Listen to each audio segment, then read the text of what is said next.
Last class में हम लोगों ने यूडीपी सर्वर का जो प्रोग्राम है वो स्टार्ट कर लिया था। तो यहाँ पे मैंने आपको बेसिक यूडीपी का साथ में ये जो भी रूल्स होते हैं, कनेक्शन लेस प्रोटोकॉल है, ये मैंने आपको बता दिया था। और सर्वर यहाँ पे जो होस्ट और पोर्ट को काम में ले रहा है, वो यहाँ पे क्लाइंट का होस्ट है और क्लाइंट का आईपी एड्रेस और क्लाइंट का पोर्ट नंबर है। ये भी चीज़ मैंने आपको बता दी थी। Now moving on with the next program that is UDP client. इस प्रोग्राम में तो किसी को कुछ कन्फ्यूजन नहीं है किस तरीके से ये काम कर रहा है? Alright, moving with the next program that is UDP client. अब यहाँ पे भी मैंने लास्ट प्रोग्राम की ही तरह सॉकेट और टाइम दोनों मॉड्यूल्स को इंपोर्ट किया है, क्योंकि यहाँ पे भी हम टाइम मॉड्यूल का एक मेथड काम में लेने वाले हैं। क्यों काम में लेंगे, क्या इसका यूसेज है, ये हम आगे एग्जाम्पल में डिस्कस कर रहे हैं। और सॉकेट मॉड्यूल को तो हमें काम में लेना ही है, वरना हम सॉकेट को क्रिएट नहीं कर पाएंगे। तो अब यहाँ पे जो क्लाइंट आईपी एड्रेस काम में ले रहा है और जो पोर्ट नंबर वो काम में ले रहा है, मैंने उसके लिए दो वेरिएबल्स यहाँ पे क्रिएट करे हैं, that is host, local host, and port is 5000। अब यहाँ पे मैंने लिखा है s is equals to socket dot socket. IPV address version 4 जो होता है हमारा, उसके लिए socket dot F underscore inet. और यूडीपी प्रोटोकॉल के लिए स्पेसिफिकली हमें यहाँ पे टाइप मेंशन करना पड़ता है, तो socket dot sock underscore dgram. अब यहाँ पे जो सॉकेट हमने क्रिएट किया है उसे हमें बाइंड करना पड़ेगा इस हमारे आईपी एड्रेस और पोर्ट नंबर से, क्योंकि सर्वर हमारे पास में आने वाला है और वो मैसेज को डिलीवर करके फिर चला जाएगा। तो यहाँ पे जो भी आईपी एड्रेस है और जो भी पोर्ट नंबर है, उससे मैंने बाइंड किया है सॉकेट के साथ में with the help of bind method. अब यहाँ पे बाइंड जो है वो एक टपल टाइप का पैरामीटर ही एक्सेप्ट करता है, तो होस्ट और पोर्ट को मैंने टपल के फॉर्म में इसे पास कर दिया है। अब यहाँ पर हमारे पास में मेथड्स के अंदर थोड़ा सा चेंज है। टीसीपी आईपी के अंदर हमारे पास में आरईसीवी मेथड होता है, ठीक है, लेकिन उससे पहले हम लोग कनेक्ट मेथड को भी काम में लेते हैं। लेकिन यहाँ पे कनेक्शन लेस प्रोटोकॉल है, तो किसी भी तरीके का कनेक्शन हमें यहाँ पे फॉर्म नहीं करेंगे, इसी वजह से यहाँ पे वो मेथड भी काम में नहीं आएगा। और आरईसीवी की जगह यहाँ पे आरईसीवी फ्रॉम मेथड को हमें काम में लेना पड़ता है। तो बेसिकली सॉकेट पे जो भी सर्वर आएगा, उसने जो भी मैसेज हमें सेंड किया होगा, उसे रिसीव करने के लिए आरईसीवी फ्रॉम मेथड। अब यहाँ पे भी जो हमें बफर साइज पास करना पड़ता है, वो 1024 के मल्टीपल्स में ही पास किया जाता है। चाहे आपको कितना भी रिक्वायरमेंट हो, मे बी आपको 256 बाइट्स की रिक्वायरमेंट हो, लेकिन मिनिमम साइज तो यही है। इससे ज्यादा अगर हम चाहें तो वो हम लोग मेंशन कर सकते हैं। अब यहाँ पे जो आरईसीवी मेथड है, ये हमें दो चीजें रिटर्न करेगा। सबसे पहला चीज जो ये रिटर्न करता है वो है मैसेज जो सर्वर ने हमें सेंड किया है, और दूसरी चीज होती है यहाँ पे आईपी एड्रेस सर्वर का। ठीक है, यूजुअली कनेक्ट मेथड में ऐसा होता, एक्सेप्ट मेथड में ऐसा होता था कि दो चीजें आती थी, कनेक्शन सॉकेट आता था और एड्रेस आता था। लेकिन यहाँ पे कनेक्शन नहीं है, तो इसलिए यहाँ पे एक्सेप्ट और कनेक्ट मेथड भी नहीं है। और आरईसीवी यहाँ पे सर्वर का आईपी एड्रेस और जो मैसेज उसने सेंड किया है, वो ये दो चीजें हमें रिटर्न करने का काम करता है। तो दोनों मैंने वेरिएबल के अंदर असाइन करवा लिए हैं। अब यहाँ पे जरूरी नहीं है कि जो सर्वर है उसने हमें एक ही मैसेज भेजा हो सकता है कि उसने हमें बहुत सारे मैसेजेस भेजे हों, या कंटिन्यूसली वो डेटा हमें सेंड कर ही रहा है। तो यहाँ पे मैंने व्हाइल लूप के साथ में इस एमएसजी वेरिएबल को काम में लिया है। तो मतलब जब तक हमारी स्ट्रिंग जो है वो एम्प्टी नहीं हो जाती, जब तक सारा मैसेज हमारे पास में नहीं आ जाता, तब तक ये जो लूप है वो चलता ही रहेगा। अब इस लूप के अंदर मैंने टीसीपी आईपी की तरह यहाँ पे प्रिंट स्टेटमेंट लिखा है, रिसीव एमएसजी डॉट डिकोड। और यहाँ पे फिर से मैंने आरईसीवी फ्रॉम वाला स्टेटमेंट लिखा है।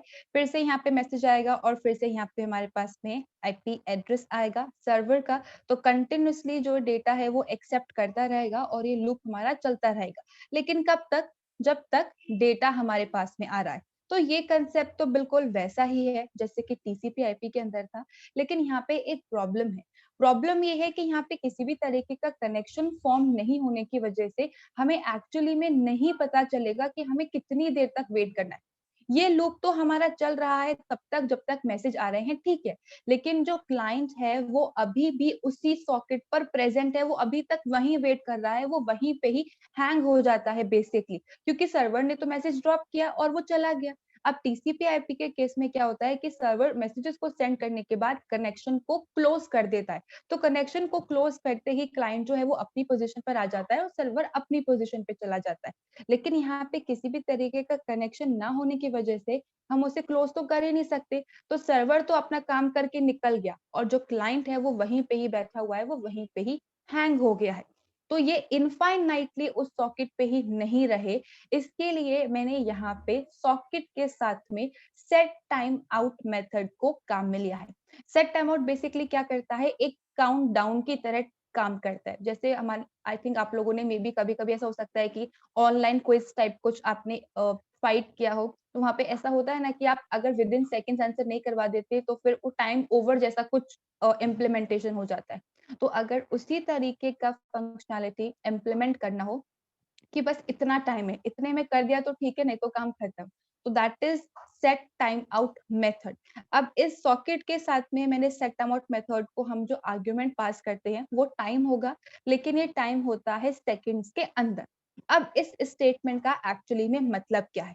देखिए, यहाँ पे जब तक सर्वर मैसेज कर रहा है वेल एंड गुड, ठीक है? लेकिन यहाँ पे 5 सेकंड का टाइम लिमिट मैंने दे दिया है। मतलब 5 सेकंड में आपने जितने मैसेज भेज दिए उतने ठीक है, उसके बाद आप अपने रास्ते और मैं अपने रास्ते, उसके बाद आप हमारे कोई भी मैसेजेस जो है वो हमारे काम के नहीं है, तो सिर्फ इतने टाइम के लिए ही हम मैसेजेस को एक्सेप्ट करेंगे। उसके बाद क्या होगा, उसके बाद ऑटोमेटिकली जो क्लाइंट है वो अपनी मशीन पे वापस चला जाएगा, सॉकेट को वो क्लोज करके वापस निकल जाएगा। तो यहाँ पे जो क्लाइंट है वो इनफाइनाइटली सर्वर का वेट ही ना करते रहे, इसकी वजह से इस सेट टाइम आउट मेथड को काम में लेना पड़ता है। अब जैसे ही ये काउंटडाउन स्टार्ट करेगा 5 4 3 2 1, उसके बाद क्या होगा, ये जो सॉकेट है ये एक एक्सेप्शन को जनरेट करने का काम करता है। तो जब भी कोई एक्सेप्शन आती है या आ सकती है तो उसे हम ट्राई ब्लॉक के अंदर ही लिखते हैं। अब सेट टाइम आउट जो हमें एक्सेप्शन जनरेट करके देगा, सॉकेट जो हमें एक्सेप्शन जनरेट करके देगा, वो आती है सॉकेट के साथ में टाइम आउट की, कि 5 सेकंड के बाद एक्चुअली में क्या करना है। 5 सेकंड तक आपने बोला वेट करो, तो हमने वेट कर लिया, मैसेज आए तो उनको एक्सेप्ट कर लिया, प्रिंट भी कर दिया। लेकिन उसके बाद क्या? तो उसके बाद यहाँ पे ये हमें एक एक्सेप्शन जनरेट करेगा। तो उसे हैंडल करने के लिए मैंने यहाँ पे एक्सेप्ट ब्लॉक बनाया है और सॉकेट डॉट टाइम आउट यहाँ पे हमारे पास में एक एक्सेप्शन जनरेट होके आती। तो मैंने यहाँ पे उससे हैंडल करने के लिए सिंपली एक मैसेज दे दिया है that print time is over and hence terminating, और इसके बाद मैंने इस सॉकेट को क्लोज कर दिया है। तो सॉकेट को क्लोज करने के बाद ऑटोमेटिकली होगा क्या, क्लाइंट जो है वो वापस चला जाएगा और सर्वर तो मैसेज ड्रॉप करने के बाद वैसे ही वापस जा चुका है। तो यहाँ पे ट्राई और एक्सेप्ट और टाइम आउट को यूज करने का मतलब सिर्फ इतना सा ही है कि यहाँ पे जो हमारा क्लाइंट है वो इनफाइनाइटली हैंग नहीं हो, सेम पोजिशन पर मैसेज रिसीव करने के बाद वो वापस आ जाए। तो यहाँ पे उसके लिए सेट टाइम आउट मेथड काम में लेना पड़ता है। अब टाइम आउट जब काउंटडाउन खत्म हो जाएगा तो उसके बाद में एक्सेप्शन आती है। उस एक्सेप्शन को हैंडल करने के लिए सिंपली एक मैसेज मैंने यहाँ पे प्रिंट करवा दिया है और यहाँ पे फिर इस सॉकेट को मैंने क्लोज करवा दिया। So that is how UDP server and client work. अब इसका एग्जीक्यूशन टीसीपी आईपी से थोड़ा सा डिफरेंट है, वो मैं आपको अभी एग्जीक्यूट करके बताऊंगी। प्रोग्राम के अंदर किसी को कुछ कंफ्यूजन है then please raise hand.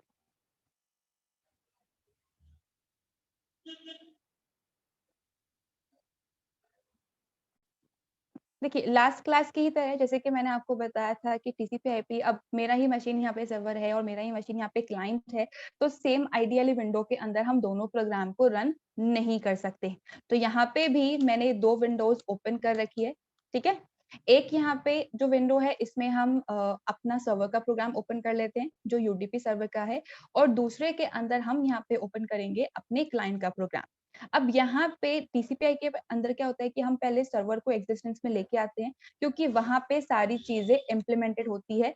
Client जो है वो उसे रिक्वेस्ट सेंड करता है और उसके अकॉर्डिंग फिर वहां पे काम होता है। लेकिन यहाँ पे किसी भी तरीके की रिक्वेस्ट और कनेक्शन जैसा कोई भी फंडा नहीं है, तो हम यहाँ पे कनेक्शन कभी भी इनिशिएट नहीं करते।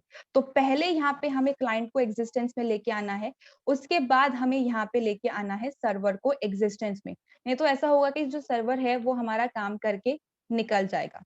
तो मैंने यहाँ पे एक विंडो के अंदर क्लाइंट को ओपन कर लिया है और दूसरी विंडो के अंदर मैंने यहाँ पे सर्वर को ओपन कर लिया है। तो सबसे पहले हम यहाँ पे क्लाइंट को रन करेंगे, उसके बाद हम यहाँ पे सर्वर को रन करेंगे। तो देखिए अब यहाँ पे 5 सेकंड का हमारा वो स्लीप वाला काम चल रहा है। 5 सेकंड जैसे ही होंगे ये मैसेजेस रिसीव हुए, फिर से 5 सेकंड वाली फंक्शनलिटी इंप्लीमेंट होगी टाइम आउट वाली। और देखिए सर्वर तो यहाँ पे पहले ही एंड हो चुका, क्लाइंट अब एंड हुआ है यहाँ पे। तो इस तरीके से ये काम करेगा। टाइम डॉट स्लीप तो 5 सेकंड के वेट करने के लिए कि जब तक क्लाइंट नहीं आ जाता तब तक आप रुको, फिर मैसेजेस सेंड करके फिर आप निकल जाना। और सेट टाइम आउट इसलिए है कि ये इनफाइनाइटली वेट ही ना करता रहे, एक बार मैसेजेस रिसीव कर लिए उसके बाद ये बाहर आ जाए। तो both the methods are different और दोनों का यूसेज भी अलग है।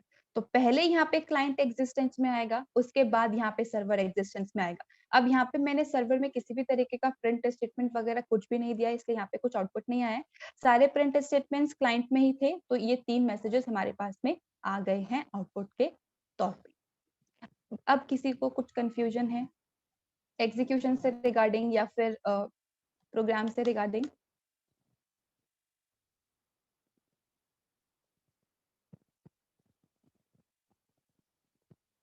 सबको क्लियर है गाइस यूडीपी सर्वर और क्लाइंट का program? Right guys, TCP IP and UDP के बाद नेक्स्ट जो हमारे पास में प्रोग्राम है that is of file server. देखिए अभी तक हमने जितना भी प्रोग्राम इम्प्लीमेंट किया है वहां पे हमारे पास में सिर्फ मैसेज रिलेटेड वर्किंग हो रही है। मतलब सर्वर ने क्लाइंट को मैसेज सेंड किया या क्लाइंट ने सपोजिटली मैसेज सेंड किया, one way type of communication. लेकिन हमेशा हम मैसेज का ही ट्रांसफर करेंगे ऐसा कोई जरूरी नहीं है ना। हम तो कीवर्ड लिख के सर्च कर देते हैं, वो उससे रिलेटेड जितना भी डेटा होता है हमें सर्च होके मिलता है। तो सिमिलरली अगर हमें यहाँ पे फाइल रिलेटेड कुछ वर्किंग इम्प्लीमेंट करवानी हो कि मैंने एक फाइल का नेम लिख दिया, अब आप सर्च करो फाइल को और उसके कंटेंट्स मुझे डिस्प्ले करके दो, तो उसके लिए यहाँ पे हमें फाइल का भी सर्वर और क्लाइंट क्रिएट करना पड़ता है। अब यहाँ पे चाहे हम फाइल सर्वर की बात करें या जैसे कि हम कल की क्लास में एक एग्जाम्पल कवर करेंगे चैट बॉक्स का, ठीक है, सर्वर और क्लाइंट आपस में कंटिन्यूअसली चैट कर रहे हैं तब तक जब तक क्लाइंट एक्सप्लिसिटली बाय या एग्जिट नहीं बोल देता। तो जितनी भी बेसिक फाइल रिलेटेड ट्रांसलेशन है या फिर चैट बॉक्स रिलेटेड है या फिर मेल रिलेटेड वर्किंग है, जितनी भी बेसिक सारी फंक्शनैलिटीज होती हैं ये टीसीपी आईपी को ही काम में ले रही होती हैं। तो यूडीपी का हम सिर्फ एक ही प्रोग्राम करेंगे जो हमने कर लिया है, बाकी सारे जितने भी प्रोग्राम्स है नेटवर्किंग से रिलेटेड वो सारे टीसीपी आईपी प्रोटोकॉल को इम्प्लीमेंट करते हुए ही काम में लेंगे। तो अब टीसीपी आईपी में क्या होता है, सबसे पहले कनेक्शन एस्टैब्लिश करना पड़ता है, ठीक है। तो मतलब जो क्लाइंट आएगा वो कनेक्शन की रिक्वेस्ट करेगा, फिर हम उसे एक्सेप्ट करेंगे, फिर स्पेसिफिकली उसको मैसेज सेंड करेंगे और उसके बाद कनेक्शन को क्लोज कर देंगे। जो टीसीपी आईपी की बेसिक वर्किंग है वो वही रहेगी। बस अब यहाँ पे थोड़ा सा डिफरेंस है, वो ये है कि हम क्लाइंट से फाइल का नेम एक्सेप्ट कर रहे हैं और उसके अकॉर्डिंग उसे डेटा सर्च करके दे रहे हैं। तो ये इस बेसिक इस प्रोग्राम की वर्किंग है। तो देखिए सबसे पहले मैंने यहाँ पे सॉकेट मॉड्यूल को इंपोर्ट कर लिया है। उसके बाद यहाँ पे सर्वर कहाँ पे प्रेजेंट है, उसका होस्ट और उसका पोर्ट नंबर। तो यहाँ पे क्योंकि मेरी मशीन ही सर्वर के तौर पे है तो चाहो तो आईपी एड्रेस 127.0.0.1 या फिर लोकल होस्ट, दोनों में से कुछ भी लिख सकते हैं। पोर्ट नंबर जो मैंने काम में लिया है दैट इज 6767। 1024 से लेके 65,535 तक कोई सा भी पोर्ट नंबर हम अपनी वर्किंग के लिए काम में ले सकते हैं। तो मैंने एक नंबर उस रेंज में से पिक कर लिया है। अब यहाँ पे जैसे कि मैंने कहा बाय डिफॉल्ट टीसीपी आईपी की ही को ही यूज करते हैं जितनी भी बेसिक वर्किंग होती है। तो जब बाय डिफॉल्ट ही काम करवाना है तो स्पेसिफिकली सॉकेट फंक्शन को हमें यहाँ पे किसी भी तरीके का आर्गुमेंट पास करने की जरूरत नहीं। अब इसका मतलब होगा क्या कि ये IPv वर्जन 4 यानी कि जब हम 32 बिट्स के अंदर आईपी एड्रेस को लिखते हैं ये उस वर्जन को काम में ले रहा है, उस फॉर्मेट को काम में ले रहा है और साथ साथ में ये टीसीपी आईपी प्रोटोकॉल को इम्प्लीमेंट कर रहा है। तो ये इस मेथड की इस फंक्शन की बाय डिफॉल्ट वैल्यूज होती हैं, तो मैं उन्हीं को ही काम में ले रही हूँ। तो सॉकेट मॉड्यूल का सॉकेट फंक्शन को यूज करके मैंने सॉकेट का एक ऑब्जेक्ट बेसिकली क्रिएट कर लिया है। अब यहाँ पे क्लाइंट जो है वो कनेक्शन की रिक्वेस्ट करेगा, तो अब वो कैसे पहचानेगा कि हम कहाँ पर हैं, किस जगह प्रेजेंट है। तो यहाँ पे जो सॉकेट हमने क्रिएट किया है उस सॉकेट को हमें एसोसिएट करवाना पड़ेगा सर्वर के आईपी एड्रेस से और जिस जगह पर वो प्रेजेंट है उसका आइडेंटिफिकेशन नंबर हमें यहाँ पे प्रोवाइड करवाना पड़ेगा। तो ये सारी चीजें जब एसोसिएट हो जाएंगी तो एक प्रॉपर लोकेशन हमारी बन जाएगी जहाँ पे क्लाइंट हमें कनेक्शन की रिक्वेस्ट सेंड करेगा। तो सॉकेट के साथ में बाइंड मेथड को मैंने काम में लिया है। सर्वर का आईपी एड्रेस और सर्वर का जो पोर्ट नंबर है, सॉकेट का जो पोर्ट नंबर है उसके लिए। अब यहाँ पे जैसे कि हम हमेशा से काम में लेते आए हैं, बाइंड मेथड को एक टपल टाइप का आर्गुमेंट हमें यहाँ पे पास करना होता है, सिर्फ एक ही आर्गुमेंट ही एक्सेप्ट करता है। तो यहाँ पे अब सॉकेट क्रिएट हो चुका है, सर्वर कौन सी जगह पे जाएगा, कैसे उसे आइडेंटिफाई करेंगे, ये सारी चीजें डिसाइड हो चुकी है। अब जो सर्वर है वो एट अ टाइम कितने क्लाइंट के कनेक्शंस को एक्सेप्ट करेगा, वो कितने क्लाइंट्स की रिक्वायरमेंट को एक साथ फुलफिल करेगा। तो उसके लिए मैंने यहाँ पे लिसन मेथड को काम में लिया है, s.listen और 1, यानी कि ये सिर्फ एक ही क्लाइंट के कनेक्शन को एक्सेप्ट करेगा। अगर यहाँ पे कोई दूसरा या कोई तीसरा क्लाइंट आ जाता है तो उसके कनेक्शन को ये डिनाई कर देगा। अब यहाँ पे कितने कनेक्शंस हो सकते हैं उसका लिमिट तो हमने डिसाइड कर दिया, लेकिन जब कनेक्शन आती है तो उसे एक्सेप्ट भी करना पड़ता है। तो सॉकेट का एक्सेप्ट मेथड हम लोग काम में लेंगे। अब जो ये एक्सेप्ट मेथड है ये दो चीजें रिटर्न करता है, क्लाइंट के सॉकेट की इंफॉर्मेशन और क्लाइंट का आईपी एड्रेस। तो यहाँ पे क्लाइंट के सॉकेट की इंफॉर्मेशन इधर आ जाएगी और उसका आईपी एड्रेस इधर आ जाएगा। हमारे केस में दोनों चीज कॉमन है इसलिए यहाँ पे कोई डिफरेंस नहीं आता है, पर क्लाइंट का आईपी एड्रेस यूजुअली डिफरेंट ही होता है अगर हम रियल टाइम में इस एग्जांपल को इम्प्लीमेंट करते हैं तो। अब सिंपली जब सक्सेसफुली स्टेटमेंट एग्जीक्यूट हो जाएगा तो सिंपल एक मैसेज मैंने यहाँ पे लिख दिया, क्लाइंट एक्सेप्टेड कनेक्शन। मैसेज कुछ भी हो सकता है, सर्वर एक्सेप्टेड कनेक्शन या कनेक्शन हैज बीन फॉर्म, तो मैंने सिंपली एक मैसेज दे दिया क्लाइंट एक्सेप्टेड कनेक्शन। अब यहाँ पे जो क्लाइंट है वो क्या कर रहा है, कनेक्शन तो फॉर्म कर लिया लेकिन उसकी रिक्वेस्ट थोड़ी सी अलग है। रिक्वेस्ट ये है कि वो ये कह रहा है मैं जो फाइल का नाम दूंगा उस फाइल के नाम के बेसिस पे आपको मुझे सर्चिंग इंप्लीमेंट करनी है। तो अब यहाँ पे क्लाइंट हमें एक मैसेज सेंड करेगा, फाइल का नेम हमें सेंड करेगा और हमें सर्वर साइड पर डेटा को रिसीव करना है। तो टीसीपी आईपी प्रोटोकॉल को इम्प्लीमेंट जब हम करते हैं तो डेटा को सेंड और रिसीव करने के लिए सेंड और आरईसीवी मेथड काम में लिया जाता है। तो सर्वर तो यहाँ पे नेम एक्सेप्ट कर रहा है, नेम को रिसीव कर रहा है। अब वो डेटा एक्चुअली में आ कहाँ से रहा है, जो क्लाइंट का सॉकेट है जहाँ पे क्लाइंट की सारी इंफॉर्मेशन है वहां से इनपुट लिया जाएगा और वहां से डेटा को पास किया जाएगा जहाँ पे हमारे क्लाइंट का प्रोग्राम एक्चुअली में रन हो रहा है। तो C.RECV 1024 बाइट्स, ये तो इसका बाय डिफॉल्ट वैल्यू रहता है, ये हमें मेंशन करना ही है। तो जो भी नेम यहाँ पे क्लाइंट पास करेगा, क्योंकि सारा जो ट्रांसमिशन होता है वो बाइनरी के फॉर्म के अंदर होता है, तो पहले तो जो भी डेटा आया है उसे मैंने एफ नेम के अंदर असाइन करवा लिया। अब जो भी डेटा आया है, क्योंकि मुझे उसे नॉर्मल स्ट्रिंग में कन्वर्ट करना पड़ेगा, नहीं तो हम चेक कैसे करेंगे, तो उस नेम को मैंने डिकोड मेथड की हेल्प से बाइट्स के फॉर्म से अब स्ट्रिंग के फॉर्म के अंदर कन्वर्ट किया और एफ नेम नाम के वेरिएबल के अंदर असाइन करवा लिया। अब उसके बाद मैंने यहाँ पे प्रिंट करवाया है एक message, file name received from client. जो भी नाम यहाँ पे यूजर हमें देगा, प्रोवाइड करेगा, उसे मैंने सिंपली यहाँ पे प्रिंट करवा लिया है मैसेज के तौर पे। अब यहाँ पे हो सकता है कि क्लाइंट जो रिक्वेस्ट कर रहा है, हो सकता है वो एक्सिस्ट करे, हो सकता है वो एग्जिस्ट ना करे। तो आप थिंक आप लोगों ने भी देखा होगा, कभी कभी हमारे पास में आता है एरर 404 पेज नॉट फाउंड। तो कुछ ऐसा प्रॉब्लम भी हो सकता है कि हम ऐसा कोई फाइल दे दे जो एग्जिस्ट ही नहीं करती हो, तो उस केस में हमारे पास में एक्सेप्शन आ सकती है। और तो एक्सेप्शन आनी नहीं चाहिए, प्रॉपर मैसेज आना चाहिए। तो यहाँ पे मैंने ट्राई और एक्सेप्ट की हेल्प से इस कंप्लीट फाइल हैंडलिंग को इम्प्लीमेंट किया है। अब ट्राई ब्लॉक के अंदर सबसे पहले तो मुझे इस फाइल को ओपन करना है। अब किसी भी तरीके की कुछ एक्सटर्नल वर्किंग हमें इम्प्लीमेंट नहीं करवानी, बस फाइल का नाम आया है और उसके कंटेंट्स हमें यहाँ पे सेंड करने हैं। तो सिर्फ रीड मोड में हम इसको ओपन कर सकते हैं।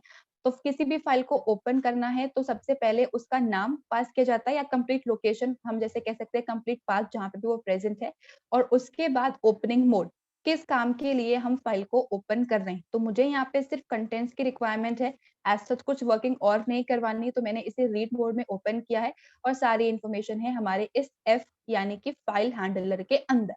अब किसी भी तरीके की इंफॉर्मेशन अगर हमें रीड करनी है, कंप्लीट डेटा अगर हमें रीड करना है, तो रीड हमारे पास में मेथड होता है, रीड लाइन होता है और रीड लाइंस भी होता है। मुझे तो सारा डेटा चाहिए, तो मैंने यहाँ पे रीड मेथड को काम में लिया है इस फाइल हैंडलर के साथ में और उसे स्टोर करवा दिया है कंटेंट्स नाम के वेरिएबल के अंदर। तो जो भी फाइल होगी अगर वो एग्जिस्ट करती है तो वो ओपन हो जाएगी और उसका सारा डेटा इस वेरिएबल के अंदर आ जाएगा। अब जो भी डेटा इस वेरिएबल के अंदर है वो मुझे बस क्लाइंट को सेंड करना है, लेकिन डेटा है सारा स्ट्रिंग के अंदर, ठीक है? हम यहाँ पे टेक्स्ट फाइल को कंसीडर कर रहे हैं, तो टेक्स्ट फाइल में तो कैरेक्टर्स के फॉर्म में सारा डेटा होता है, तो कैरेक्टर्स में तो ट्रांसलेशन होता नहीं है, मतलब उसको बाइनरी में कन्वर्ट करना पड़ेगा। तो मैंने यहाँ पे इस क्लाइंट सॉकेट को मैसेज सेंड करने के लिए सेंड मेथड को काम में लिया है, लेकिन बाय डिफॉल्ट तो ये हमारा स्ट्रिंग फॉर्मेट में है, तो कंटेंट्स को मैंने सबसे पहले बाइनरी में कन्वर्ट करने के लिए एनकोड मेथड के साथ में काम में लिया है। तो जो भी डेटा है वो बाइट्स या बाइनरी के फॉर्म में कन्वर्ट होगा और फिर हमारे कनेक्शन का जो सॉकेट है उस पे सेंड कर दिया जाएगा, जो क्लाइंट का सॉकेट है उस पे सेंड कर दिया जाएगा। अब जब सारा डेटा सेंड हो गया है तो सिंपली मैंने एक मैसेज प्रिंट करवाया that file contents send to client, और उसके बाद इस फाइल को मैंने क्लोज करवा दिया। अब मान लीजिए क्लाइंट ने कोई ऐसी फाइल दे दी है जो एग्जिस्ट ही नहीं करती है, तो इस लाइन के अंदर ही हमारे पास में एक्सेप्शन आ जाएगी। तो फाइल जब भी हम रीड मोड में ओपन करने का ट्राई करते हैं जो एग्जिस्ट नहीं करती है, तो यहाँ पे जो एरर या एक्सेप्शन जनरेट होती है that is file not found error. तो उसी एरर को हैंडल करने के लिए मैंने एक्सेप्ट बनाया और यहाँ पे लिख दिया है फाइल नॉट फाउंड एरर। तो अगर फाइल मिलती है तो कंटेंट्स पहुंच जाएंगे, अगर फाइल नहीं मिलती है तो भी क्लाइंट को नोटिफाई तो करना पड़ेगा ना कि आप कुछ ऐसी चीज सर्च कर रहे हो जो अवेलेबल ही नहीं है। तो फिर से मैंने यहाँ पे क्लाइंट के सॉकेट को काम में लिया और सेंड मेथड में मैंने सिंपली एक मैसेज लिख दिया फाइल डज नॉट एग्जिस्ट, और बाइनरी में कन्वर्ट होने के बाद वो सेंड हो जाएगा। तो अगर एग्जिस्ट करता है तो कंटेंट्स आ जाएंगे, नहीं एग्जिस्ट करता है तो ये एरर मैसेज उसकी स्क्रीन पर डिस्प्ले हो जाएगा। उसके बाद मैंने यहाँ पे उस कनेक्शन को क्लोज कर दिया है, जो कनेक्शन फॉर्म हुआ है उसे मैंने यहाँ पे क्लोज कर दिया है। तो that is how a file server works. अब इस प्रोग्राम में पहले अगर किसी को प्रॉब्लम है तो आप लोग वो पूछ लीजिए, नेक्स्ट प्रोग्राम पर हम लोग देखते हैं।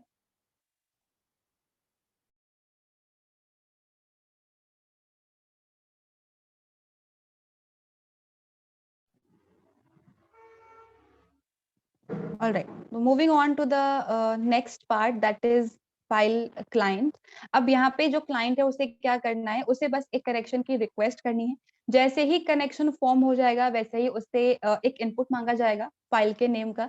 अब जो भी फाइल का नेम है उसे हमें पास करना है सर्वर को, ताकि वो चीजें सर्च करे और उसके अकॉर्डिंग कंटेंट्स जो है वो हमें रिटर्न करके दे। बस इतना सा काम जो है वो हमें क्लाइंट पे इम्प्लीमेंट करना है।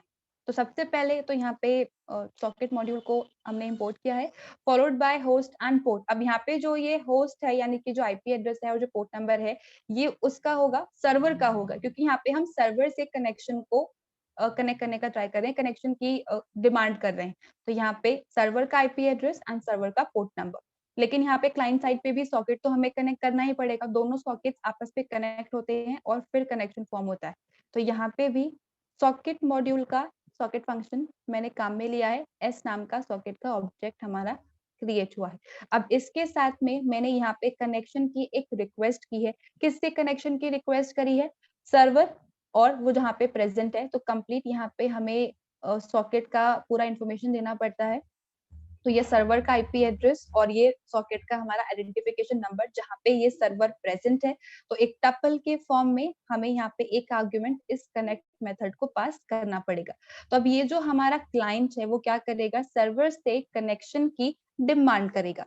जैसे ही यहाँ पे कनेक्शन की डिमांड होगी वैसे ही यहाँ पे क्या होगा, ये एक्सेप्ट वाला पार्ट हमारे पास में एग्जीक्यूट हो जाएगा।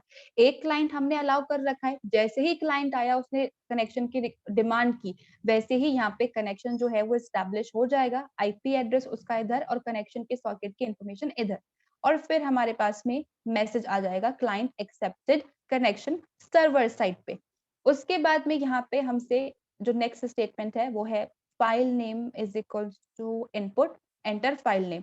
तो यहाँ पे किसी भी फाइल का नेम हम इनपुट करेंगे जो फाइल नेम के अंदर जाके स्टोर हो जाएगा। यहाँ पे टेक्स्ट फाइल तो फाइल 1.txt 2.txt जो भी फाइल हम सर्च करवाना चाहते हैं उसका नेम यहाँ पे इनपुट।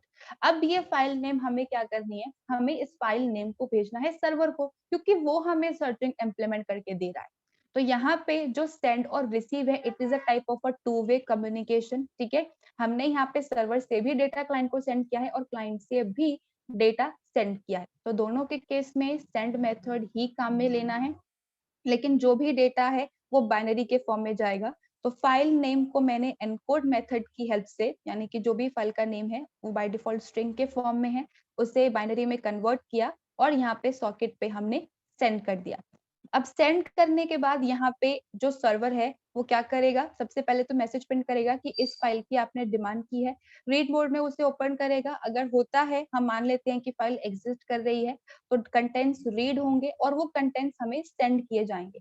अब कंटेंट्स जो हमें सेंड हो रहे हैं उन्हें रिसीव करने के लिए भी स्टेटमेंट लिखना पड़ेगा।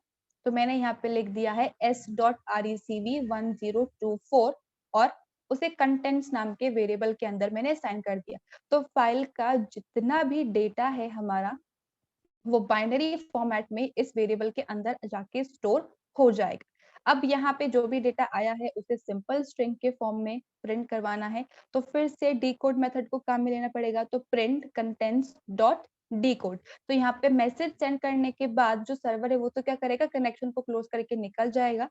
हम यहाँ पे मैसेजेस को प्रिंट करवाएंगे, उसके बाद हम अपना भी सॉकेट जो है उसको क्लोज कर देंगे। लेकिन मान लीजिए कि यहाँ पे कोई ऐसी फाइल हमने सर्च की है जो एग्जिस्ट ही नहीं करती, तो एग्जिस्ट नहीं करने के केस में क्या होगा, यहाँ पे ये वाला पार्ट तो हमारा कुछ भी काम नहीं करेगा। अब यहाँ पे आ जाएंगे एक्सेप्ट के अंदर, c.send file does not exist. तो जो कंटेंट्स नाम का वेरिएबल है उसके अंदर file does not exist message आके स्टोर हो जाएगा। उसे भी डिकोड करके हमने यहाँ पे प्रिंट करवा लिया और कनेक्शन को क्लोज कर दिया। अब यहाँ पे जो ये हमारा फाइल सर्वर क्लाइंट है ये टीसीपी आईपी को ही काम में ले रहा है। तो टीसीपी आईपी के केस में क्या होता है, पहले सर्वर को रन करते हैं उसके बाद क्लाइंट को रन करते हैं। तो अभी टाइम है तो हम एग्जीक्यूशन करके देख लेते हैं एक बार। ये हमारे पास में एक आइडियली का विंडो है और ये हमारे पास में दूसरा आइडियली का विंडो है। तो इस वाले के अंदर हम लोग फाइल सर्वर वाला प्रोग्राम ओपन कर लेंगे और दूसरे वाले विंडो के अंदर हम फाइल का क्लाइंट वाला पार्ट ओपन करेंगे।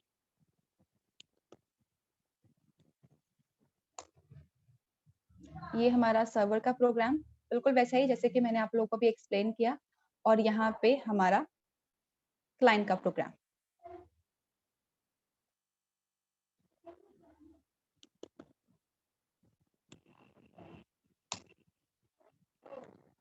तो यहाँ पे देखिए सबसे पहले हम सर्वर को एग्जीक्यूट कर लेते हैं। तो ये हमारा सर्वर आ गया रनिंग में, और उसके बाद हम यहाँ पे क्लाइंट को रन कर लेते हैं। तो अब देखिए क्लाइंट एक्सेप्टेड कनेक्शन मैसेज आया है। अब ये फाइल नेम का इनपुट मांग रहा है, तो मैं यहाँ पे दे देती हूँ file2.txt। फाइल हैंडलिंग के टाइम पे हमने ये फाइल क्रिएट कर रखी है, तो मैं उसी फाइल की डिमांड कर रही हूँ।